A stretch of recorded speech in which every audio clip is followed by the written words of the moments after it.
No deliberations. The verdict is in. This is Vibes Only, unanimously understood to be everyone's favorite political podcast, checking the vibes of American politics every single week. And the vibes this week: count 33 and 34 guilty. That is Donald J. Trump, defendant in New York versus Donald Trump, found guilty on all 34 felony counts. We'll do what we do best and check in on the vibes across the political spectrum after Trump became the first former president in U.S. history to become a convicted felon. Then we'll discuss an eyebrow-raising report from ProPublica about Trump's sweetheart treatment of 9 witnesses in his ongoing criminal trials. Then we'll talk about the Right to Contraception Act VOTE that Senator Chuck Schumer is calling today. Finally, we'll play in It's Giving, bring in your responses to our last group chat, and leave you with a good vibe. Let's get into it. Let's get into it, Brian. I'm exhausted already.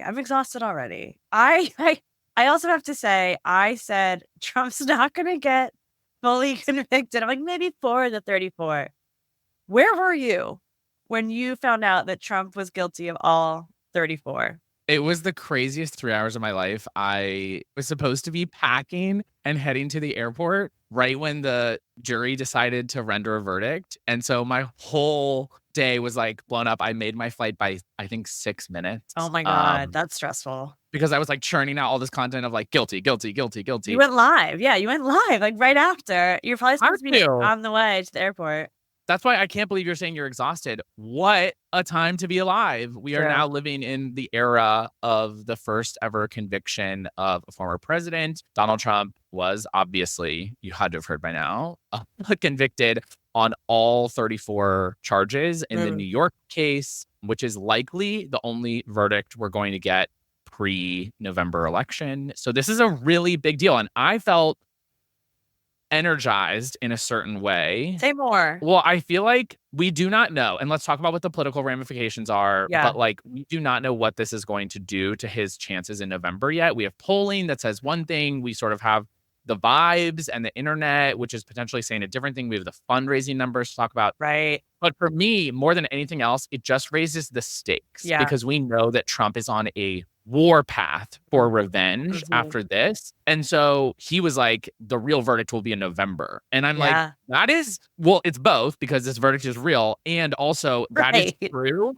in the sense of like, we should kind of be afraid of what he's going to try to do if he wins. Like the stakes are even higher. Stakes are even higher. I mean, right after the verdict came down, he came and did one of his like hallway pressers with like no sound. It's like so depressing and echoey. And he's like, it's a rigged, I'm a political prisoner. America has gone to hell. That should be his new campaign slogan. America has gone to hell. Thanks to me, Donald Trump, 2024. Yeah, we've talked about it before, but the version of America that they are selling is so dark, both in how they see the country now and what they want for our country's future is very dark. And this only heightens their commitment to the dystopian narrative. Right, this narrative of they can do it to Donald Trump, they can do it to you. And it's like this, not us versus them necessarily, but it is a you as an American versus the criminal justice system or democracy in full, and creating this false narrative that government is not to be trusted. Well, this trial has been rigged from the beginning, and it has been concocted by Joe Biden and the corrupt Democrat Party. And if they can do this to President Trump, they can do it to anyone. Yeah, and I have to agree with them. If you have sex with a porn star and then give a hush money payment in violation of campaign finance laws, and then falsify business records to cover it up, you also may be convicted of crimes that you just committed. Like, what are you talking about? Right. What are you literally talking about? Of course, like there's no infamous them coming after the everyday American citizen who didn't do these things. He's not being prosecuted for his political beliefs. He is being prosecuted for a crime that there is an abundance of evidence that he committed, and the prosecution has been working through the system for years. This is not some extrajudicial thing. This is not some Biden kangaroo court. Right. This is exactly how the system is designed to work, to hold people accountable who commit crimes. You're welcome. Right. And just to add to that, in the court case, like, is a jury of your peers. Like, the prosecution and the defense has the opportunity to choose the jurors. Like, it's not like these fake people that were put in place to come down with this verdict. So I think we also have a clip of how Fox News, who's aligned with Trump in the campaign, reacted. I have a travel advisory for New York City. If you're a conservative or a Republican or a Trump supporter, beware. In the weaponized Biden criminal justice system, well, political differences are now considered especially heinous. And if New York's powerful Democrats hate your politics, well, a prison cell might well be in your future or some kind of conviction for something, well, that they make up. But the only thing Trump's guilty of is beating Hillary and leading Joe Biden. A gut punch to the criminal justice system in the United States. People realize we are no longer safe anymore, and it's because of the progressive left agenda. Democrats have shown us who they really are. They don't intend to give up power, not ever. And funny, that's what they like to accuse Trump of. What are they talking about? Sean Hannity fully stealing a line from Law & Order SVU also. Okay, to Laura Ingram's point, nobody wants to give up power, right? The difference is Democrats won elections in 2018 and in 2020 and in 2022 and in 2023. Like, we've been sort of running the board minus the House in 22, and Republicans don't want to give up power, and rather than win elections, they want to instill and cement minority rule through unfair systems and the judicial system. Right. And so it is very gaslighty, and I don't use the word lovely, but like, it's very gaslighty to be like, this is about Democrats trying to like cling to power in some way, when look at the scoreboard. I know. Like, we don't need to do any of that. Like, we're winning election. That's how we stay in power. Republicans cheat because they can't win. That's a Eric Holder quote that I stand by, because they're cheaters. So what's next, Brian? We have sentencing July 11th. And right after that sentencing, which I don't even know if this is a good or bad thing, because it's going to give them like ammo either way. The Republicans will go to their RNC, their convention, July 15th through the 18th, and the sentencing is July 11th. Prison time is on the table, but I doubt he's going to get that. It's like 1 to 4 years are possible. And it will also likely go to appeals as well. I agree that it's unlikely he sees jail time, although we both said it was unlikely he was going to be convicted on all 34. So I think that there's also just like a certain amount of pessimism as to how the system can really work to hold him accountable. But we shall see. That's only a month away. So we do know for sure that that is going to be a fundraising bonanza. He raised $50 million in the day after the conviction, His which website is crashed. Bananas. Like, really bananas, which we talked about last time, right? Like, we knew that there was going to be this political backlash to accountability happening, but we know that in combination with the RNC, like, it's kind of their dream scenario. Totally. It's because they're running as victims. They're like, let's get the most sympathetic optics we possibly can, which is Trump being sentenced for this mythological political witch hunt. Right, exactly. And then suddenly get all of our donors and political operatives in one place to yell about it. It's going to be ugly. I mean, he went on his social and already posted a graphic that he's a political prisoner. I'm curious. I don't have an answer. This is just he's not in prison. I know, exactly. Like, do you want to go? You want to go? Is he going to have like a Lindsay Lohan surfboard moment where he had like the ankle brace on for probation? If he goes to the RNC, right? So like, what if he's sent? This is me living in my like internet meme fantasy world, which is if he's sentenced to like house arrest or like Trump Tower arrest or like something like that. And then he has an ankle monitor and then he flies. Because I think you are allowed for certain reasons to fly in and out of state if you have like you're like a guard with you or something. I mean, like that's when America, I think, really would implode. If he's, at the RNC with an ankle monitor. I am making this up. I do not know if this is factual or it could even be reality, but my internet brain is like, wouldn't that be good for content? It would be good for content. I think it would be bad for Joe Biden. Okay, so you said sentencing is happening on July 11th. Yes. We'll know officially what happens then. I did get a million questions right after. Does this mean he can't run for president? Does this mean he can't serve as president? How could someone convicted of crimes be president? He absolutely can still run and be president. If you have not read that anywhere yet, the Constitution sets out the requirements for someone to be president, and it says nothing about felony convictions. So that does not preclude you from being president. And there was also a lot of talk about whether it precludes you from voting and whether he would be able to actually vote for himself. So Trump votes in Florida. And in Florida, if you are convicted of a felony out of state, it depends on that state's laws. And in New York, you can vote as a convicted felon as long as you're not in prison and therefore have served your time. And so he likely will be able to vote in November in Florida unless he's actively serving a prison sentence in New York. I just want to double down on the narrative opportunity that this conviction has given Republicans. Tim Scott, who we've talked about on the pod, who is a contender for VP, who previously had failed to acknowledge that he would in fact certify or agree with an election if Joe Biden were to win. He doubled down on this narrative that building this distrust with the system for Trump voters. This verdict has actually brought unifying our party. Without any question, what we've seen is never Trumpers calling me and saying, Tim, I'm on the bandwagon now. I've seen this two-tier justice system working against the president of the United States. It could work against me too. Imagine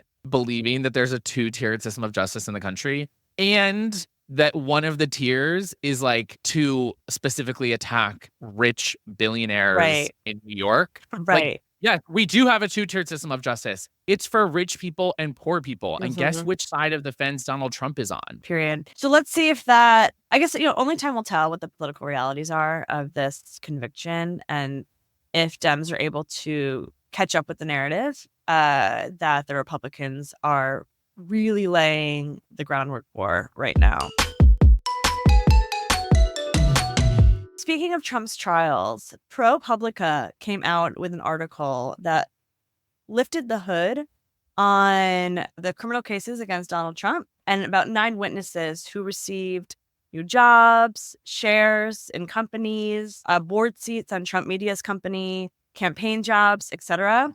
And that's really sus. Very sus. Yeah, so we obviously have a verdict and a settled outcome in the New York case, but we still have the Mar-a-Lago federal trial. We still have the January 6th Jack Smith federal trial. We still have the Georgia election interference case. There are lots of pending criminal trials against Trump, and it sounds like they are throwing around cash at witnesses it would give the appearance of trying to buy favorable testimony. Yeah. Is what it looks like. Or witness tamper, which as far as this brain is concerned is illegal. That future Supreme Court Justice brain. Yeah. Yeah, I'm hard at work here, and I'm pretty sure witness tampering is a no-go in the criminal justice system. So some examples. Campaign aide Boris Epstein. He had his average monthly pay double from $26,000 a month to $53,500 a month. It's a lot. It's a lot of money. It's a lot of money. That's the median annual salary for most Americans. That's what they're making in a year for their family. Alan Weisselberg, he was a former Trump executive, got a $2 million severance package, barring him from voluntarily cooperating with law enforcement. So that was in his deal, $2 million. How is that even legal? I don't know. How do you get a severance package and they say, but in this, you can't cooperate with the law? That's no. Real wild to I'm me. sure that doesn't hold. Susie Wiles was one of campaign's top officials, had her daughter hired onto Trump's campaign staff, and now her daughter is the 4th highest paid employee on staff.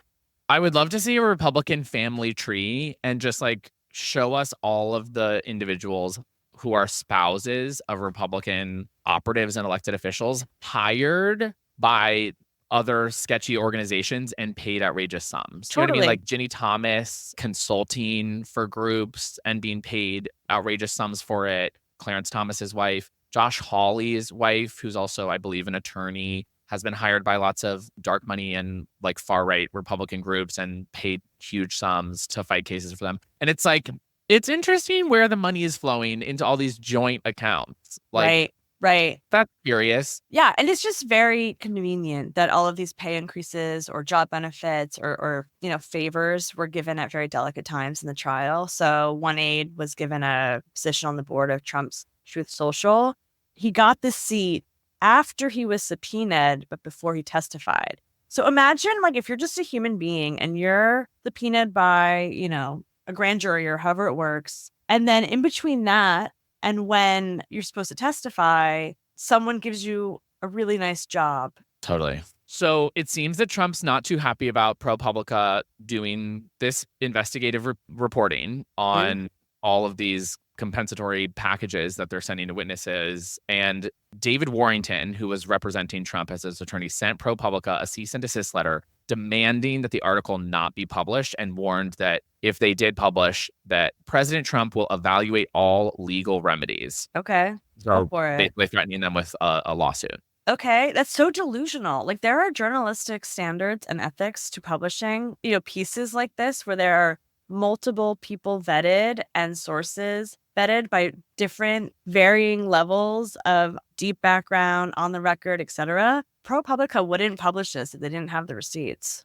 They love receipts. They are printing receipts over there. They're the ones who did all the Clarence Thomas stuff. Like, I love it. And so to your point on witness tampering, this is not the first time that Trump has been in trouble for this type of behavior. If we think back to during the hearings on the January 6th attack on the Capitol, a former White House staffer during the Trump administration got a call literally the night before she had an interview with the January 6th investigators telling her, we know you'll, quote, do the right thing tomorrow, and that you're going to protect him and the boss. That's a direct quote.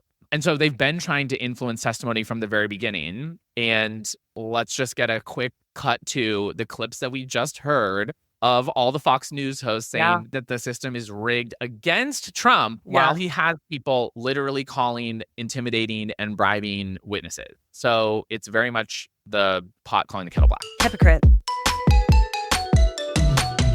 So there's many assumptions I think Americans make that we have a right to something. One of those things being contraception. And that is just not true. Because in 2022, 195 House Republicans voted against your right to condoms, the pill, IUDs, aka contraception. So they don't want you to have that right. So today on Capitol Hill, the Senate is voting on a new bill, the Right to Contraception Act.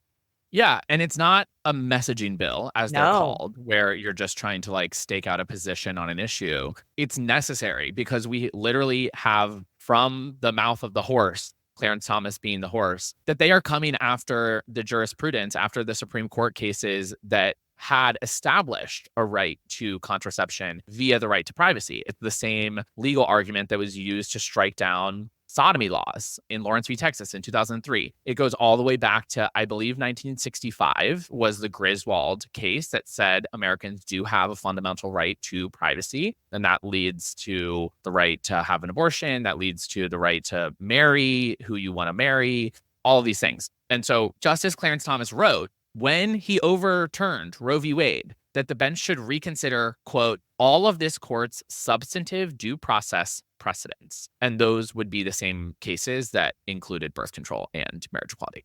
In this bill, Brian, what it would actually do if it became law, it guarantees the legal right for individuals to get and use contraception and for healthcare providers to provide contraception, information, referrals, and services related to contraception. So that's like when you're at the doctor's office and you look on the wall and it's like, here's what condoms do. Imagine not having those in a doctor's office. Absolutely. I mean, there's an entire segment of the far right movement that wants to classify birth control as a forever chemical and make it not available to people. Yeah, the bill continues that it would prohibit the federal government and any state from administering or enforcing any law, rule, or regulation to prohibit or restrict the sale or use of contraception. And it would allow the Justice Department, providers, and individuals harmed by restrictions on contraception to go to court to enforce those rights.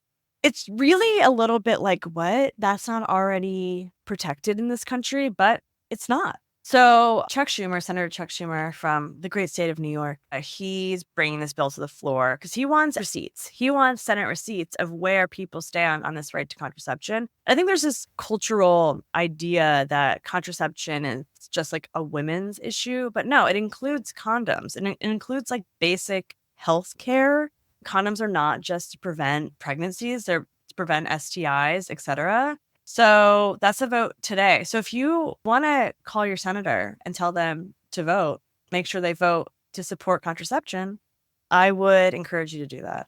Absolutely.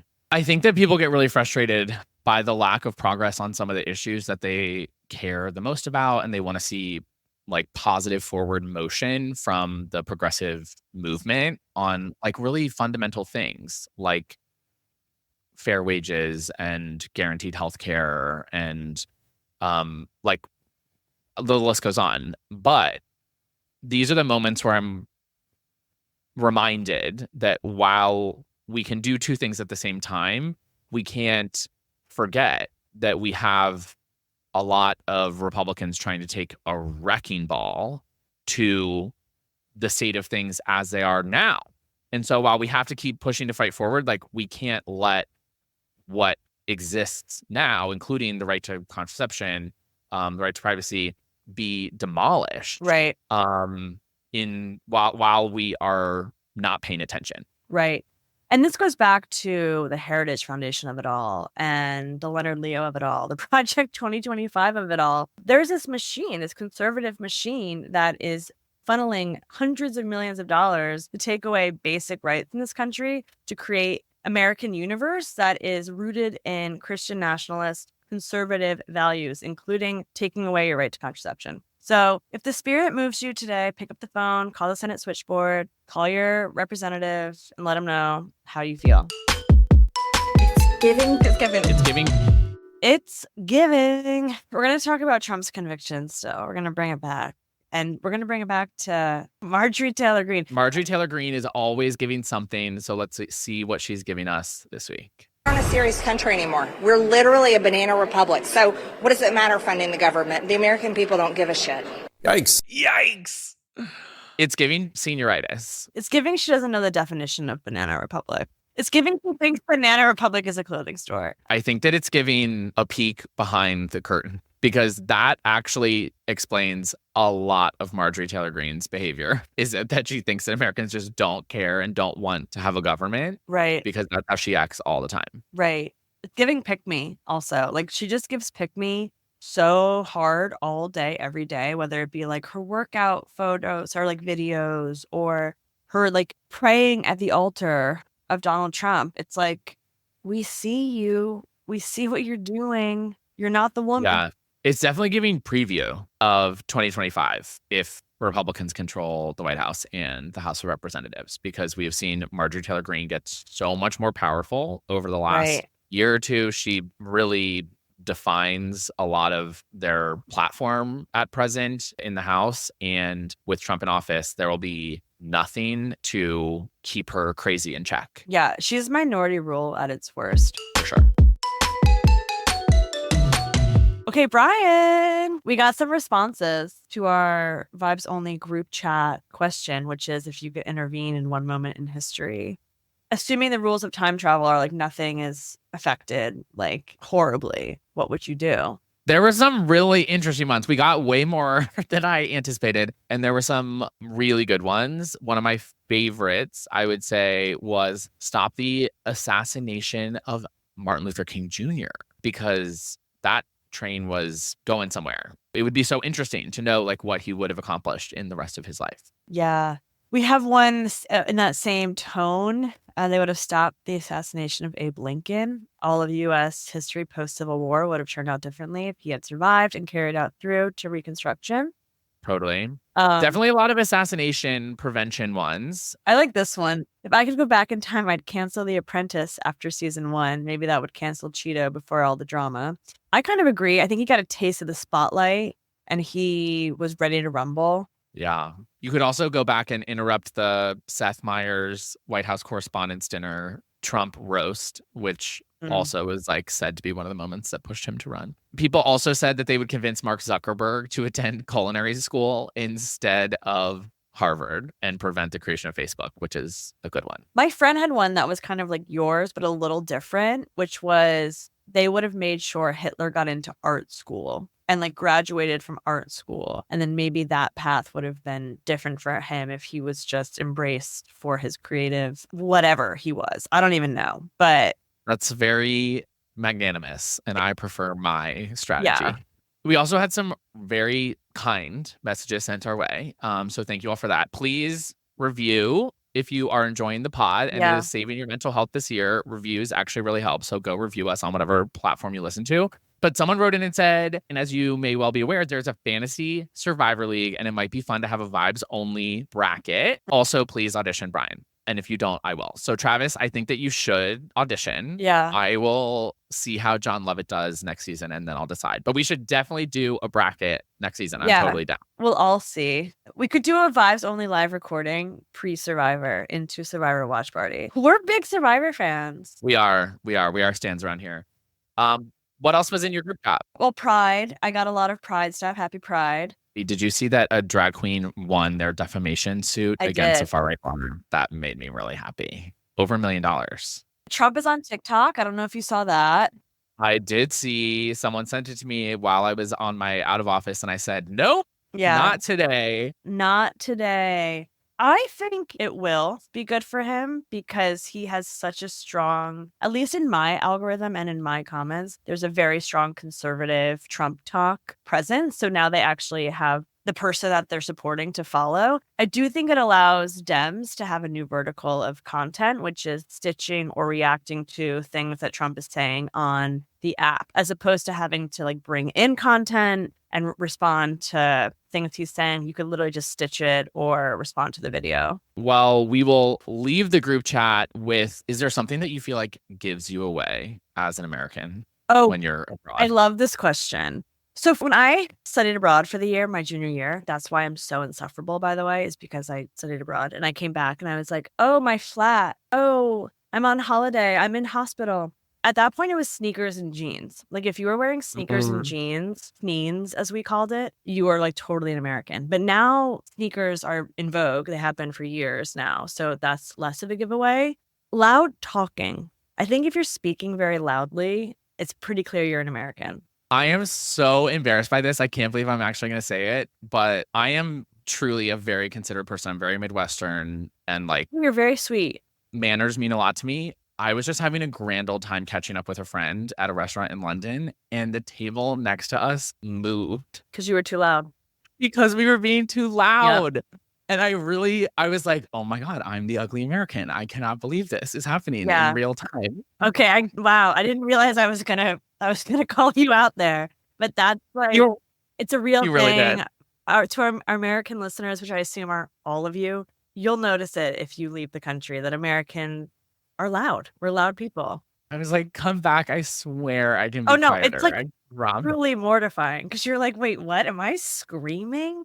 But it's the American way that like if you're at a dinner and like someone's talking, you talk louder, and then you talk louder, and then you get excited. That is a real thing. Yeah. If you, as a listener, if you have been abroad and were called out for being American, or you entered a room and someone knew that you were American immediately, I want to know why. Yeah. Because I've tried very hard to blend in, and we need all the tips on how to camouflage as locals. Link is at the top of our show notes to send us your response.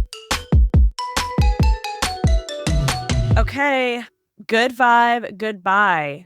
In case you missed it, and TBD if this is Taylor Swift's impact. I think it might be, but the DOJ has brought an antitrust lawsuit against Live Nation, which is the parent company of Ticketmaster, in an effort to break them up. We have an antitrust moment. Merrick Garland, the Attorney General, says the goal is to encourage more competition. Ticketmaster, this is shocking, Brian. Ticketmaster controls 70% of the market share. Concert tickets are outrageously expensive. Ticket prices for the top 100 tours went up 46% from 2022 to 2023. When you were talking about your rent last week, tickets, if I want to go see a show, the fees and the service charges are astronomical.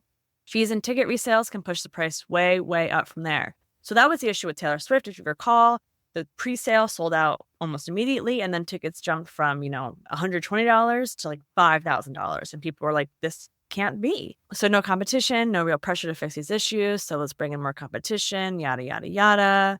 Let's go. I would enjoy a cheaper ticket.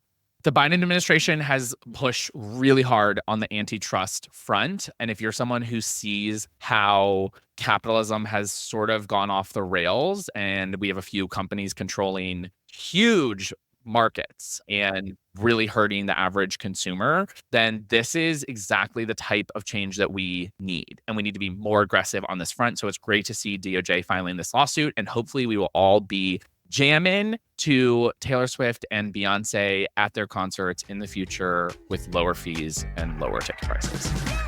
And Gaga 7 this year. Oh my, don't tease me. Those are all the vibes this week. Thanks for listening. Don't forget to text us with your answer on what would give you away as an American if you're traveling abroad. We'll be happy to share your embarrassing stories next week, just like mine. Next week, we're also going to do something a little different and do a deep dive on some issues before the captured Supreme Court that we're expecting to hear this month. You're not going to want to miss it. So stay tuned, same time, same place. Vibes Only is a production of Courier, a civic media company that protects and strengthens our democracy through credible, fact-based journalism and seeks to create a more informed, engaged, and representative America. Vibes Only is produced by Devin Maroney with support from Courier's Kyle Tharp, R.C. DeMezzo, and Daniel Strasburger. Tara McGowan is founder and publisher of Courier.